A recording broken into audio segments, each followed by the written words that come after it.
Hey out there YouTube, sorry it's been so long since my last video. I kind of got distracted by Tumblr and I've been posting quite a bit of stuff there, so that if you really want to go and have a look, there's a link in the description below. I've actually been doing quite a lot of work and done some thought-provoking stuff over there, so if you're interested in a more text-based format, then you may want to go and have a look. Today, however, I've decided to do the first in my Religious People Say the Dumbest Stuff videos.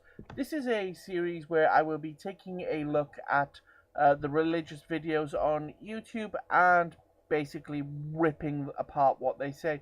I'm going to be starting with a YouTuber known as gman, and I need to give a shout out to YouTuber Redline for putting me onto this guy, also with a link in the description. Redline, if you don't already listen to him as a YouTube atheist, I really suggest you go and give him a look. It may not be up your street, but I do suggest you at least give him a try. So without any further ado, let's get into the debunking. I will be playing G-Man's video in full, without any editing to it, except for where I stop the video and debunk any point he's just made. I will, however, then continue from the exact position I left off, and I will play the video in its entirety so that all context is preserved. So I can't be accused of taking anything out of context or quote mining. You will see his exact video verbatim, just with me stopping it and butting in every now and again.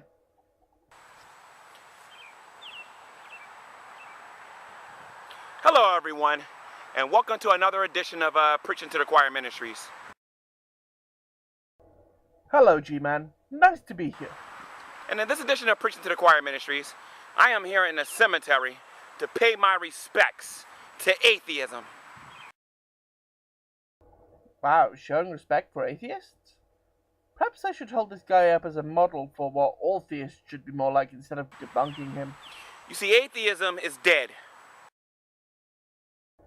Nope, never mind. He is the moron I thought he was. Here lies the lie of atheism.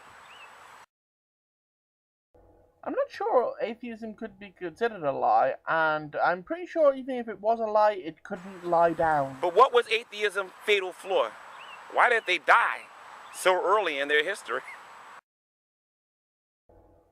Really? Early in their history? Have you ever heard the quote about, is God unwilling, unable, or not knowing, or doesn't have the power? Come on.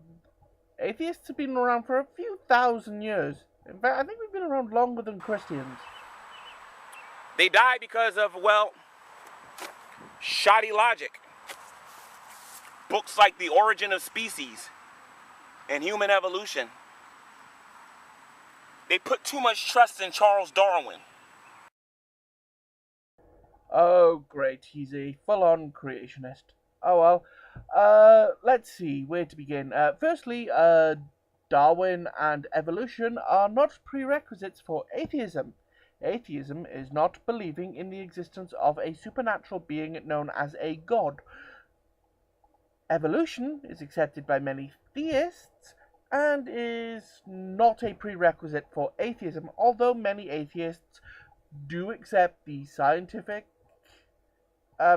theory, by which I should point out a scientific theory is, something supported by facts, not a strange idea like most theists seem to think it is. It's not a prerequisite for atheism. You can believe in something other than evolution and still be an atheist. And you can believe in evolution and be a Christian, as most Christians are. Thus, atheism died a horrific death.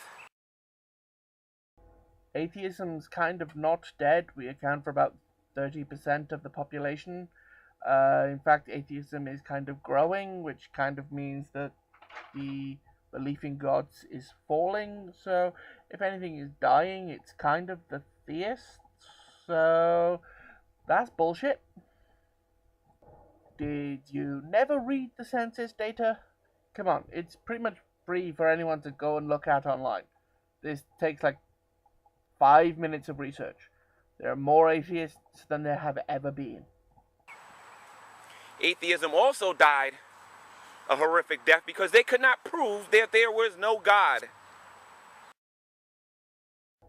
Indeed, you cannot prove a negative. These are all the souls that were a victim of the lie of atheism. Everyone who believed that there was no God, that there was no afterlife, they all suffered the same fate.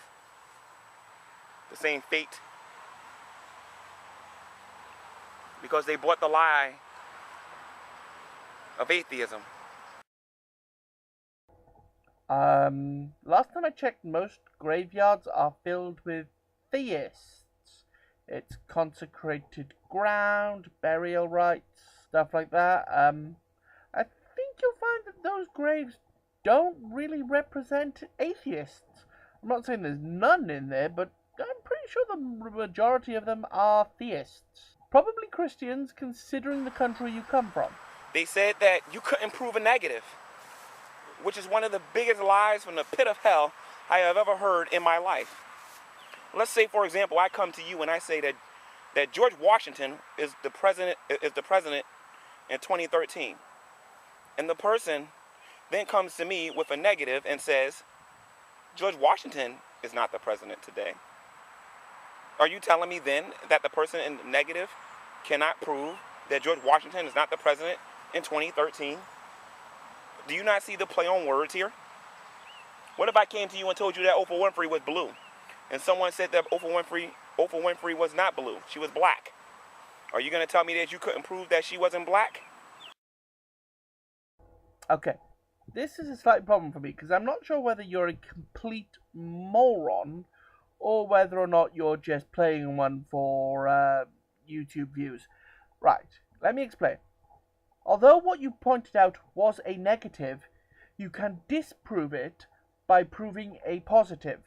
You can disprove that a specific dude is the president by proving another person is.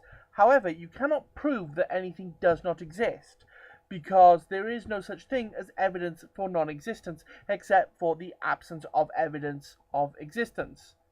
Now, although absence of evidence of existence cannot be considered conclusive proof, because just might be that you haven't come across evidence of the existence so far, it is, however, circumstantial proof. So there is evidence that no God exists, but it's just not conclusive evidence.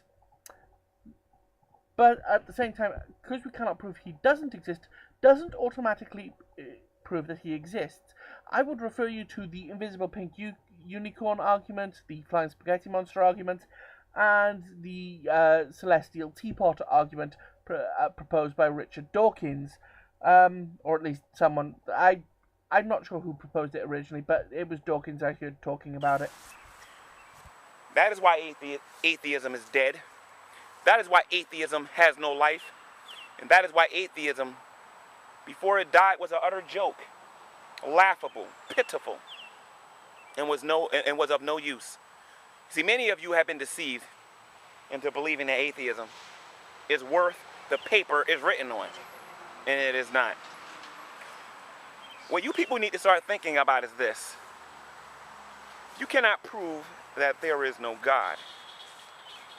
And you say that there is no God. You are as dead as these people in this cemetery.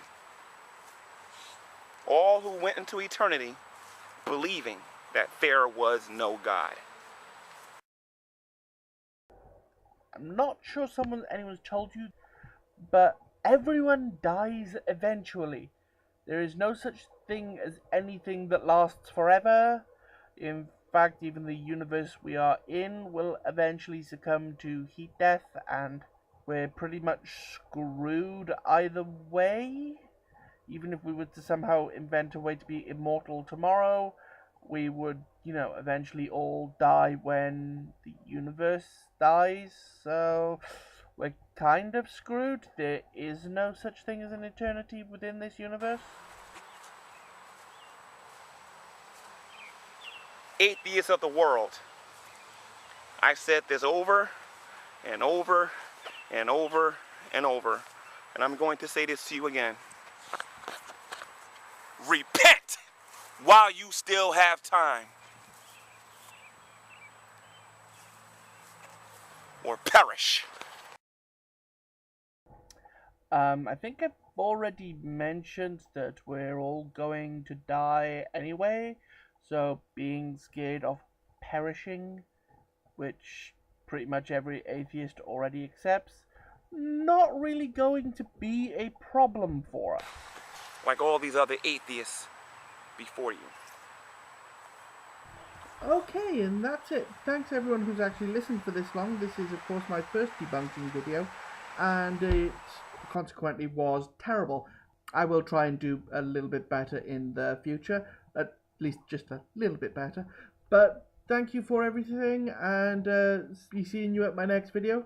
And between now and then, remember, we're all just Nova Dust.